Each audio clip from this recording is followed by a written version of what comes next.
You need to have knowledge to have self control. Knowledge లేకుండా self control ఉండదు. Without knowing you can't wait.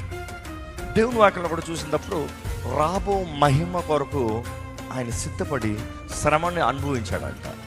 శ్రమను అనుభవిస్తానికి కారణం ఏంటంటే, ఈ శ్రమ తర్వాత నాకు మహిమ ఉంది తెలిసి ఉన్నాడు కాబట్టి, he had the knowledge that there is glory. ఈ మహిమ ఉందని తెలుసుకున్నాడు కాబట్టి ఓర్చుకున్నాడు. ఈరోజు చాలామంది నేను ఓర్చుకోలేను అంటున్నాం. కారణం ఏంటంటే ఆయన జ్ఞానం లేదు, నెక్స్ట్ ఏం రాబోతుందో. దేవుడు పరీక్షిస్తున్నాడంటే నిశ్చయంగా హెచ్చిస్తున్నాడని అర్థం. దేవుడు హెచ్చించే ప్రతిసారి నిన్ను పరీక్షిస్తాడు. దేవుడు ఆయన సమయంలో నీ జీవితంలో కాలం సమయం తగినట్టుగా నీ జీవితంలో హెచ్చింపు మార్పు తీసుకొస్తున్నాడంటే ఒక పరీక్ష వస్తుంది, ఒక శోధన వస్తుంది. There is a test. అది క్వాలిఫై అవ్వాలి. నువ్వు నిజంగా ఆ జ్ఞానం కలిగిన వ్యక్తి అయితే శోధన వచ్చినప్పుడు సహించుకుంటావు. I have to have self control. నోటుకు వచ్చినట్టు మాట్లాడలేను, అనుకునేది చేయలేను. ఇది కేవలం పరీక్ష. ఈ పరీక్షలో నేను మౌనంగా ఉండాలి. ఈ పరీక్షలో నేను ఓర్చుకోవాలి. ఈ పరీక్షలో నేను నిలిచి ఉండాలి. ఈ పరీక్షలో నేను కంగారు పడకూడదు.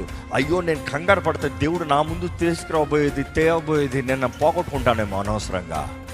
ఈరోజు చాలామందికి దేవుని గురించి నాకు జ్ఞానం లేదు, దేవుడు ఎలా కార్యం జరిగిస్తాడో గ్రహించలేకపోతున్నారు.